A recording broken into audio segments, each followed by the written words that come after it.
Por nuestros titulares.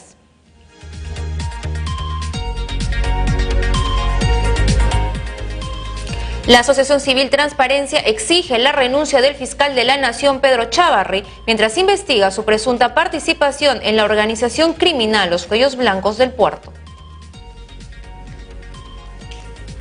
Un ciudadano chileno publicó un video donde se observa al expresidente Alejandro Toledo almorzando con Elian Carr. Al ser consultado sobre el caso Odebrecht, el mandatario no quiso responder.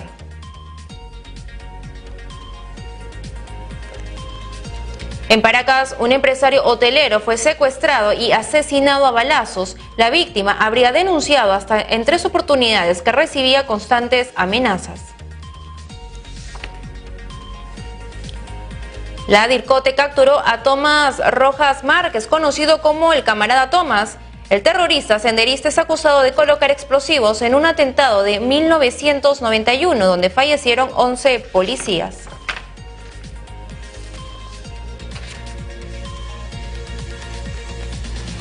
Miles de fanáticos dan el último adiós a Aretha Franklin. El expresidente estadounidense Bill Clinton y el cantante Stevie Wonder participaron en el funeral de la reina del soul.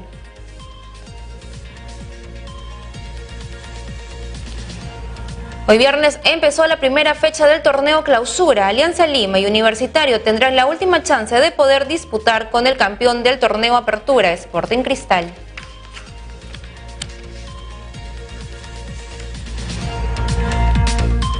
Y continuamos en edición central, volvemos al plano político y esta vez la Asociación Civil Transparencia exige la renuncia del fiscal de la Nación, Pedro Chávarri, mientras investiga su presunta participación en la organización criminal Los Cuellos Blancos del Puerto. Veamos. El Consejo Directivo de la Asociación Civil Transparencia demandó que el fiscal de la Nación, Pedro Chávarri, dé un paso al costado de manera inmediata. Esto mientras investiga y se esclarece su participación en la organización criminal Los Cuellos Blancos del Puerto, incluida en un informe de la fiscal Sandra Castro. El presidente de Transparencia, Alan Wagner, indicó que la salida de Chávarri es sumamente necesaria para garantizar la autonomía del Ministerio Público y para que pueda ser investigado junto a los involucrados. Nos hemos reunido en el Consejo Directivo de Transparencia de manera urgente para evaluar la grave crisis política que está atravesando el sistema de justicia, sobre todo a partir de lo que ha ocurrido, digamos, en los últimos días, especialmente el día de ayer.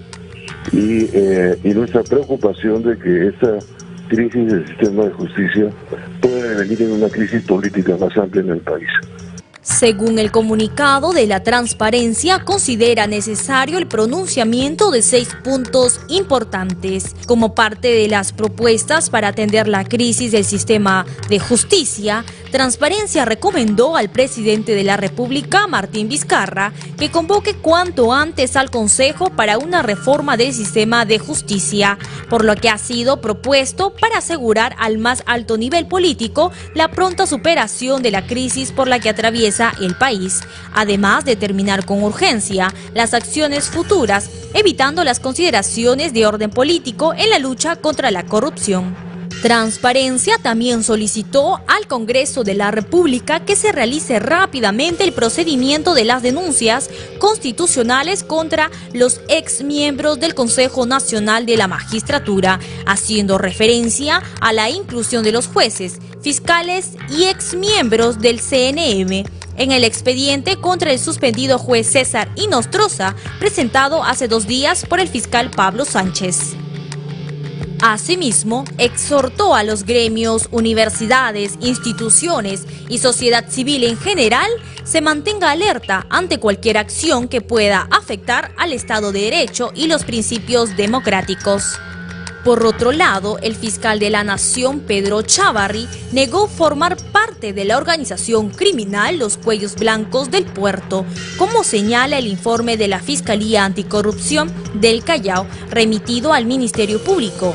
Esto afirmó a través de su cuenta de Twitter Chávarri pidió que se le indique qué acciones ejecutó con el objetivo de favorecer a la banda criminal.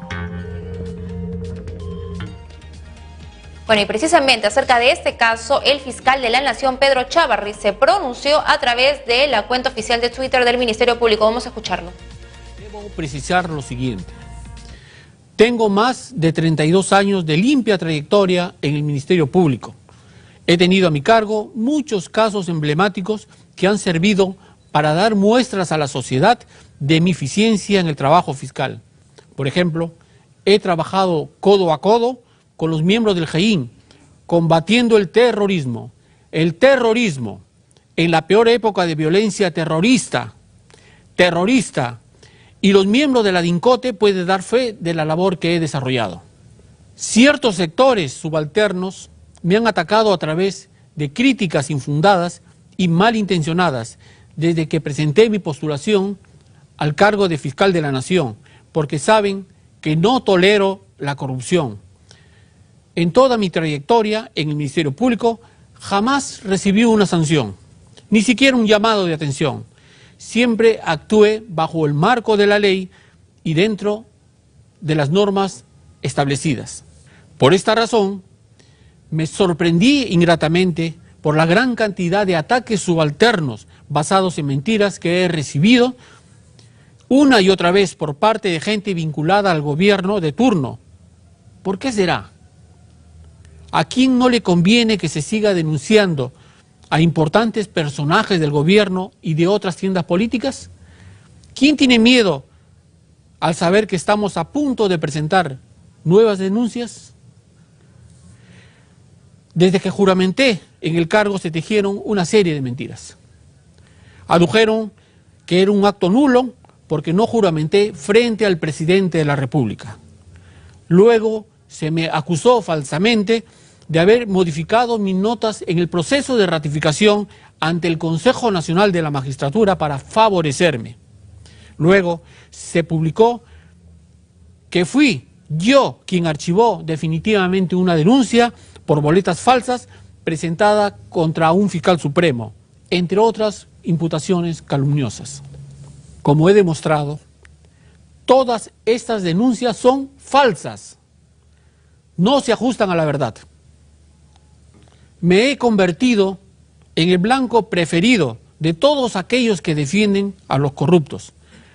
Pregúntense si en años anteriores algún personaje ligado a la gran corrupción ha caído en las redes de la justicia. Llevo tan solo un mes en el cargo y estoy demostrando con hechos que soy implacable en la lucha contra la corrupción. En vista de la desesperación de ciertos sectores que defienden a personas que habrían cometido delitos, estoy siendo objeto de ataques. Están tratando de desestabilizarme a través de un informe tendencioso que no se ajusta a la verdad. Este documento se refiere a mí con una serie de falsedades inaceptables, basadas en la versión de un supuesto colaborador eficaz, cuyo testimonio no ha sido corroborado ni aprobado por un juez dentro del marco establecido por la ley. Quiero decirles que con estas actitudes malintencionadas me fortalecen más para luchar contra la corrupción. Y no se escaparán los corruptos de este gobierno y los anteriores. Estamos tras ellos. Ya lo descubriremos. Pronto caerán. En los próximos días conocerá la población a quienes nos referimos y qué intereses subalternos están detrás de ellos. Basta de calumnias y difamaciones. Seguiremos siendo implacables contra la corrupción. Bueno, y precisamente para hablar acerca de este caso de Pedro Chávarri, fiscal de la Nación, su discurso, además de César Inostroza y Keiko Fujimori, toda esta especie de triángulo, está con nosotros Víctor Hugo Quijada, quien es abogado, pero también analista político. Víctor, un gusto tenerte acá. ¿Cómo estás, Carlos? Buenas noches.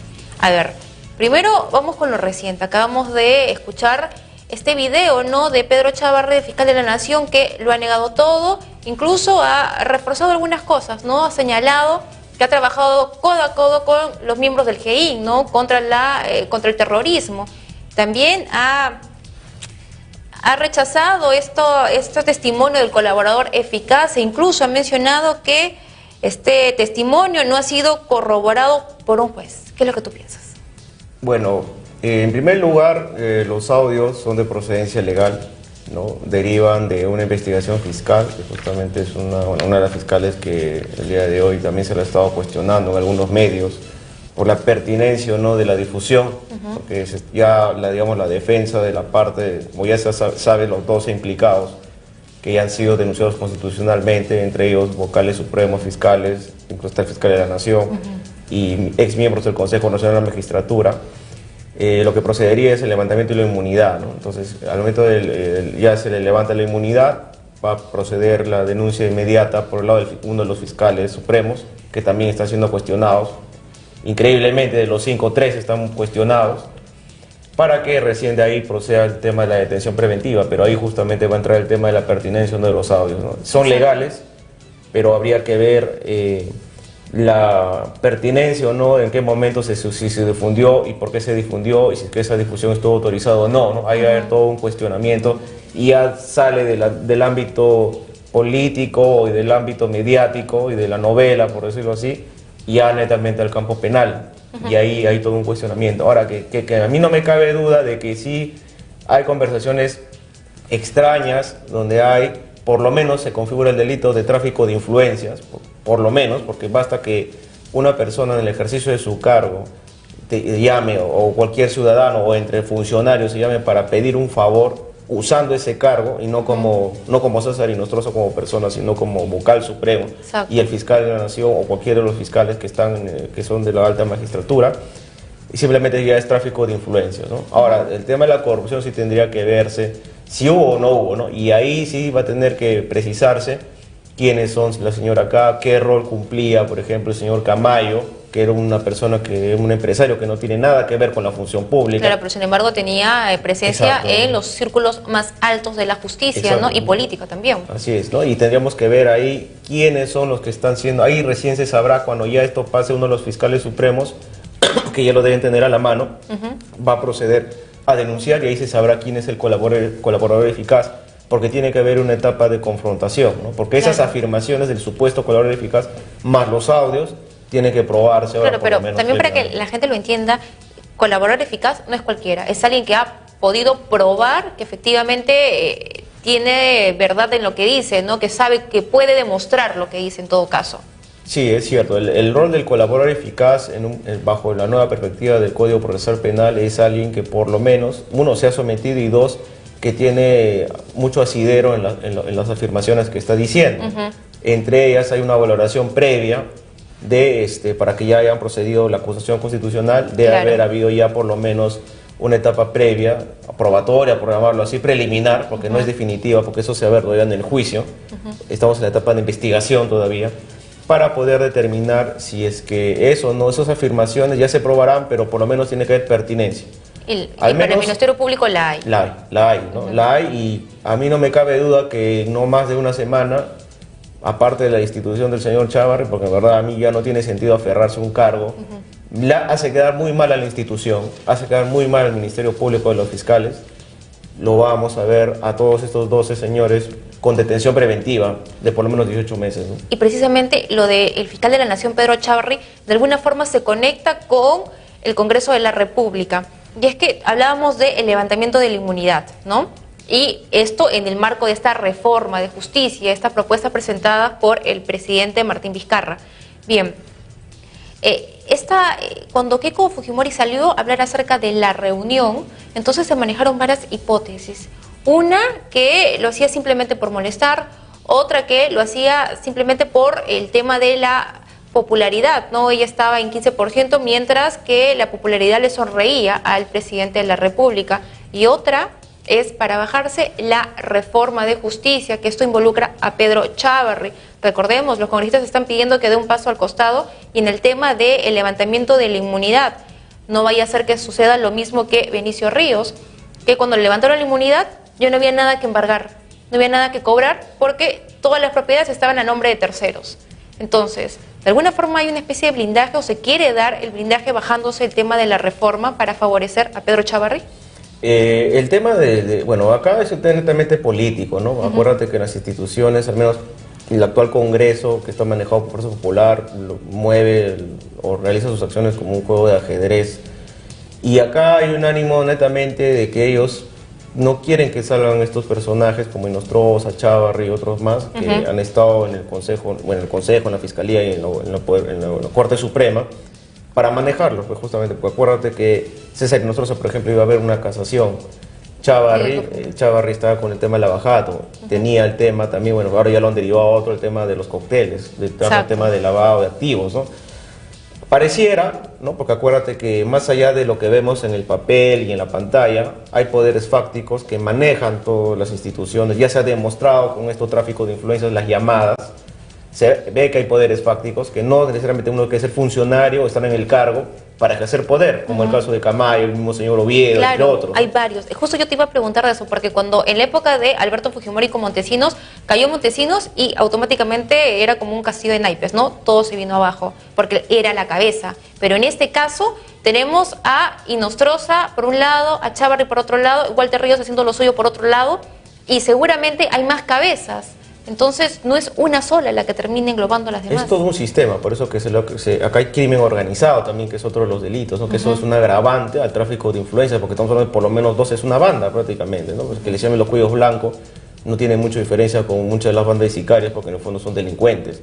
Ahora, acá hay poderes fácticos que están manejando, y sería interesante que de una vez se le levante la inmunidad, se le dé la detención preventiva para poder determinar quiénes son, como tú mencionas, las otras cabezas. ¿Quién es la señora acá? Hablan de Fujimori también, de cuáles los Fujimori se refieren, ¿no? ¿Qué vínculos han tenido ellos con los congresistas? Claro. Hablaron del Castillo, por ejemplo, de Mulder en uno de los audios. Claro. ¿No? Él mismo participa en uno de los audios. Exacto, ¿no? Él mismo le sacó uno de los audios, ¿no? Pide una reunión con César Inostroza en un lugar privado. Hablan de, si no me equivoco, también de una señora congresista, Luz Salgado, si no me equivoco también. También, donde dicen que Luz Salgado es amiga, también lo dijo César Inostroza. Y esto, lo último, ¿no? De donde el colaborador eficaz que revela y confirma de que efectivamente sí hubo una reunión entre César Inostroza y Keiko Fujimori, ¿no? La primera grabación, el audio que salió a la luz fue que se hacía referencia, como tú bien lo has mencionado, a una señora acá de la fuerza número 1. Luego una congresista de Fuerza Popular, Ana Mayo, señaló y dijo que era Keiko Fujimori, pero que no se había reunido con Inostroza. ¿Y qué hizo Keiko? Lo desmintió totalmente, dijo que ella no conocía ni Inostroza ni se había reunido con él. Y ahora el colaborador eficaz desmiente eso y dice efectivamente hubo una reunión, y no solamente con él, que se contactó también con Héctor Becerril para gestionar esta reunión, y también con Miki Torres, ¿no? Y eso nos trae a colación Miki Torres cuando en un audio César Inostroza quería que es un familiar suyo trabajara, ¿no? Hiciera sus prácticas en el despacho que tiene la familia de Miki Torres. Entonces, sí, Ríos fue, creo que le pidió. Sí, Ríos, efectivamente, sí, Ríos. Bueno, la intención en general acá de Keiko, para empezar, no gasto de popularidad. Para mí ha sido un error que se haya salido, pero es una muestra para mí de desesperación por no dejar de manejar el sistema de justicia. Entonces, esto no tiene nada que ver con un tema de levantar la popularidad, sino tu teoría es que esto tiene que ver con el tema de la reforma de justicia, ¿no? Con toda la reforma de justicia, y no tanto por el tema de que se oponga a la reforma de justicia, sino porque si es que salen estos señores que son sus exalfiles, por llamarlo así, ella va a estar realmente comprometida. No solamente el tema de los audios, sino el tema del lavajato, tenemos el caso de los aportes de dinero, que tenemos el caso de los cócteles, ¿no? Tenemos el caso de la casación que se iba a ver, ¿no? Vamos por los 3 a 4 casos que justo iban a estar en las manos de los que ahora están implicados en los audios. Entonces, a mi sensación es de que no quiere que estos personajes salgan, porque si hay una reforma definitiva, entran nuevos personajes, borrón en cuenta nueva, y definitivamente vamos a ver de repente a muchos de los señores Fujimori implicados, sabidos hasta en qué delitos y qué cosas más se deberán saber. Sí, y otra cosa que también llama la atención es cuando el ex fiscal de la Nación, Pablo Sánchez, presentaba la denuncia constitucional contra César Inostroza en el Congreso de la República, ¿qué pasaba en la casa de este suspendido magistrado? Que miembros personal del Poder Judicial llegaron en un carro y con una carretilla a llevarse todos los documentos, no los expedientes, y la pregunta es ¿qué habría? ¿Qué serían esos expedientes, no? Que con tanta urgencia tenían que llevárselos. Sí, en verdad, siempre, bueno, yo como abogado, eso sí es una realidad que siempre se escucha de que los expedientes desaparecen, ¿no? Y lamentablemente nuestro sistema de justicia siempre ha tenido muy baja popularidad y mucha corrupción, porque es algo común que siempre se ha estado escuchando, que ahora se hagan luces de esto, porque también pareciera que hubiera intereses que se están jugando de por medio, porque si no, estoy seguro que nunca hubiera salido ni un audio. Hay una necesidad de ciertos grupos también de repente de hundir o de cuestionar a Fuerza Popular, quizás a LAPRA en algo, pero siempre ha habido este tema de la sustracción de documentos, que se desaparecen expedientes, hojas, ¿no? Ahora, si es que eso es algo común en otras instancias que uno como litigante lo ha visto, con mayor razón, pues si es que el señor está suspendido y sabe que prácticamente, si queremos hablar coloquialmente, se le viene la noche al señor, porque él estaba totalmente seguro hasta hace no mucho, porque estaba como que dejando pasar por agua caliente y no se tocaba nada el tema de la denuncia constitucional, hasta que ha habido cierta presión de los medios.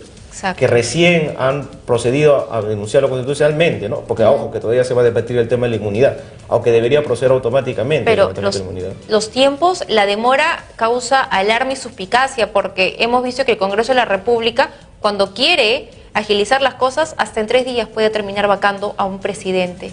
Entonces, acá hay una demora que no ha reaccionado como la situación lo amerita, en todo caso. Me preocupa la demora, pero es algo que lo tienen que realizar, porque más allá de los temas subjetivos, apasionamientos políticos, sesgos que pueden haber, tienen que actuar conforme a ley. O sea, y además ya como está la situación ahorita en el Perú, de tanta la clase política totalmente por los suelos, yo no creo que un Congreso ya con muy baja popularidad, manejado por una lideresa que tampoco no cuenta con popularidad en levantamiento del Ejecutivo, está prácticamente para que incluso se habla hasta de la disolución del Congreso, de esta cuestión de confianza, ¿no? Yo no creo que ahorita en la coyuntura que vivimos, ellos se atrevan a blindar a alguno de los dos, sino porque no ya al menos un buen paso ha sido la denuncia constitucional. Ojalá nomás que no la adormezcan y que también el Ejecutivo o el rol del presidente, que al menos está liderando esta lucha contra la corrupción, siga presionando, los medios sigan presionando, la población de alguna manera se pronuncie, la indignación en las redes y bueno, aquellos que quieran de alguna manera protestar, no sé.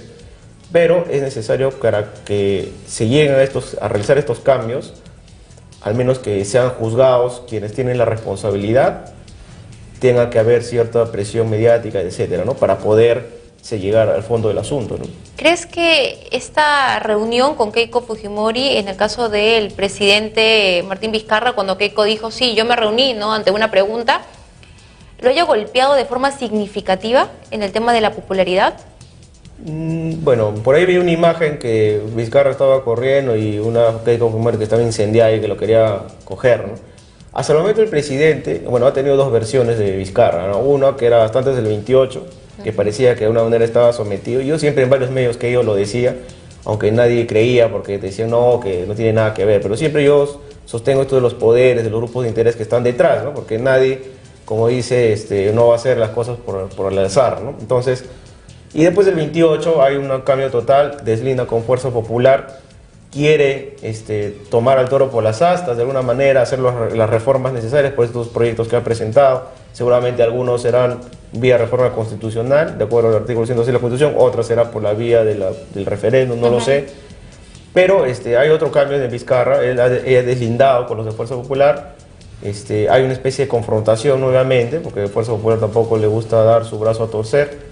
Y esperemos pues que realmente por el bien del país las aguas se calmen y actúen como establece la ley, porque cuando nosotros pasamos al tema del ámbito, politizamos el tema, somos una sociedad muy novelera, que nos gusta mucho el morbo, yo creo que pasa esto, ¿no? Que empiezan las peleas, la lucha de egos, y al final los que terminan perdiendo son la población, y la población ya está cansada, está totalmente cansada y desgastada como para seguir aguantando torpezas e ingenuidades de los actuales líderes y los que actualmente ocurran cargos públicos en el Congreso, ¿no? Y entonces, efectivamente eso lo demuestran las últimas encuestas, ¿no? Así es, ¿no? Las encuestas es un reflejo del momento. Entonces acá lo que ellos tienen que hacer es llevar el plano al ámbito de la función pública que ellos ejercen, proceder a levantar la inmunidad, derivar.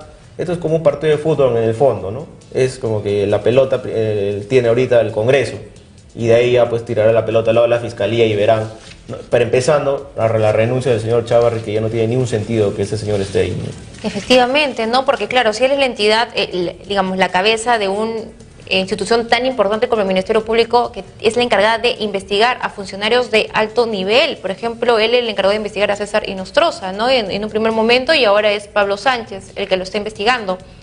Entonces uno dice, esta persona que nos ha mentido, ¿no? Y que está implicado, y no en cualquier caso, es una organización criminal, y es la que va a impartir justicia.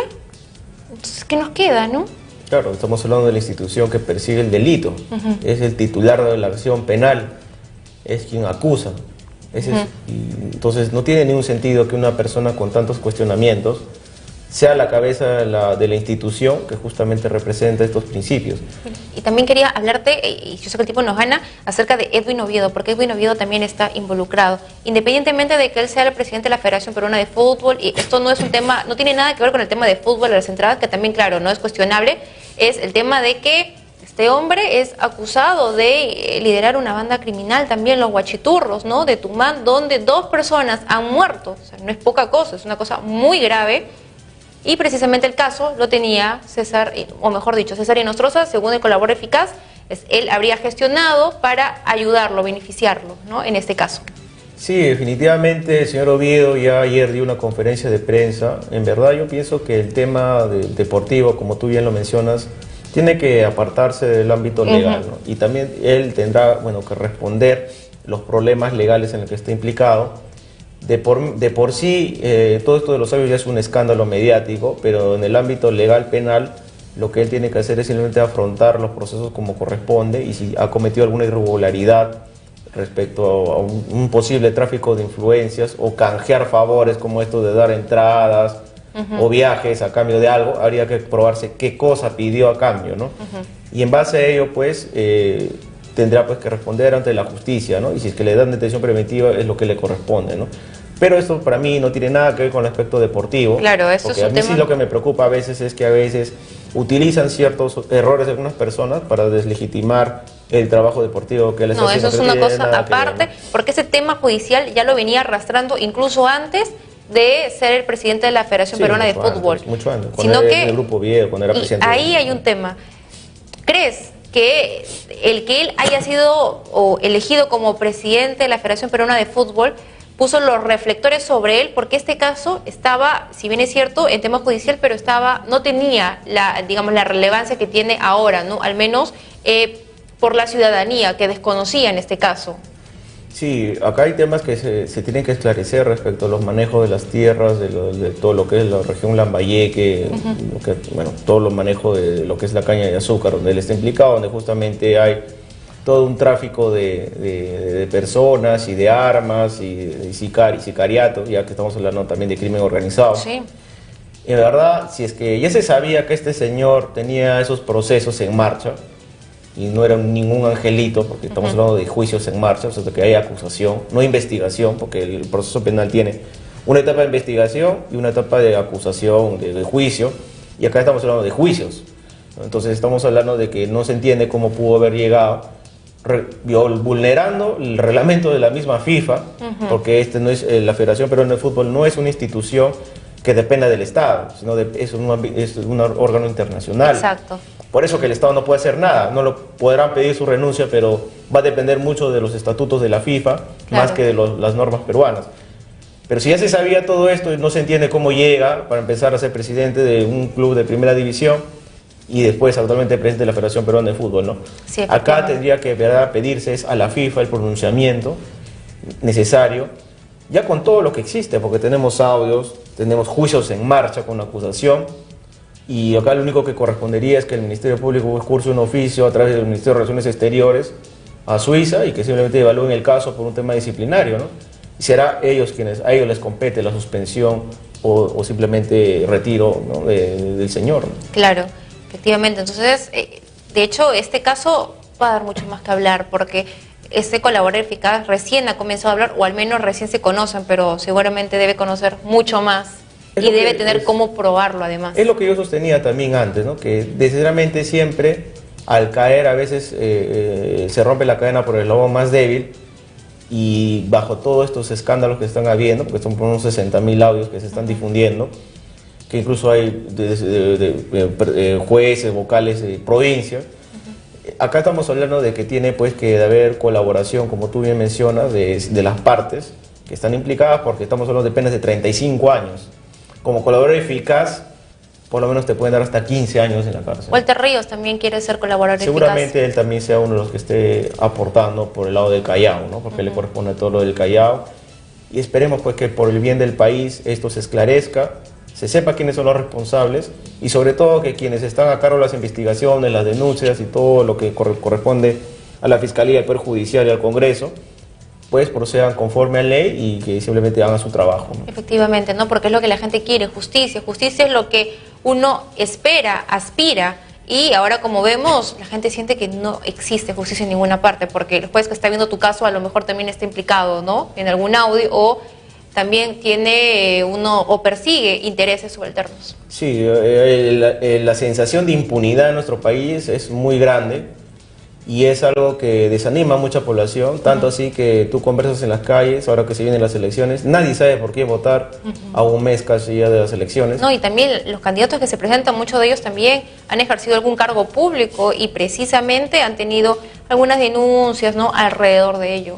Sí, bueno, al menos en lo que pertenece a Lima Metropolitana, los 5 primeros puestos son personajes que tienen problemas judiciales, de investigaciones, y que tampoco gozan de mucha popularidad, porque las encuestas, como tú bien lo puedes observar, nadie, bueno, salvo Regierro, que para mí está inflada esa encuesta, no llega al 10%, ¿no? Entonces, realmente preocupa el rol de la clase política, ¿no? Preocupa, y también lo que se requiere es un cambio generacional, pero también se requiere que se le dé oportunidad, ¿no?, a nuevos personajes que están apareciendo, que de repente no figuran en las encuestas, ¿no? Yo nunca he sido creyente mucho, no soy encuestólogo, porque sé que a veces ese tipo de instrumentos se manejan de otra manera, que tampoco es ética, que incluso se habla hasta de juego de dinero que te cobran por semana en aparecer en este tipo de documentos, ¿no?, tanto en Lima como en provincias. Entonces habría que ver realmente las propuestas, la experiencia de gestión pública, y que sobre todo no estén implicados pues, en un proceso de asesinato, como el señor Urresti, o tenga una offshore que no sé cómo lo han hecho cerrar, que ahora supuestamente está liquidada, ¿no?, que tiene vínculos fuertes con el Fuerza Popular desde el papá de Regierdo, porque acuérdate que él es uno de los fundadores de Cambio 90. Y él fue congresista también de Fuerza Popular. Fue congresista, incluso el actual Regierdo también fue congresista, ¿no? Entonces, estamos hablando de personas dentro de los 3, 4 primeros lugares, mismo Belmont, que tiene muchos cuestionamientos en el ámbito privado y también cuando fue alcalde de Lima. Y ahora con discursos xenófobos también. Inclusive, ¿no?, que ya va más allá del ámbito político, ya estamos llevando temas humanitarios que no tienen sentido, ¿no? Entonces, todo esto hace mal a la población. Y de verdad me preocupa que hayan medios que se dediquen a difundir esto, como si creyera que el ciudadano es ingenuo o tonto de creer, ¿no? Porque ahorita lo que está sucediendo en el Perú es que nadie cree en nada ni en nadie, ¿no? Entonces, debería darse alternativas de repente a alcaldes que, por ejemplo, como Muñoz, han tenido algo de gestión pública, del Columbus, claro, que no han simpatizo sido, Fuerza Popular. Que no tengan al menos, ¿no?, ninguna denuncia o denuncia en proceso, mejor dicho, un proceso. Porque denuncias en realidad hay, pero si hay un proceso es otra cosa. No hay escándalos, no hay mucho surrealismo, y entre otros que están en la cola, que tienen experiencia en gestión pública, y además no tienen cuestionamientos como los que están arriba, ¿no? Eso preocupa, ¿no? Entonces habría que ver todo un tema que se tiene que pensar. Yo sugiero siempre que la población piense realmente en quién votar. Así es. Víctor, muy amable, muchas gracias.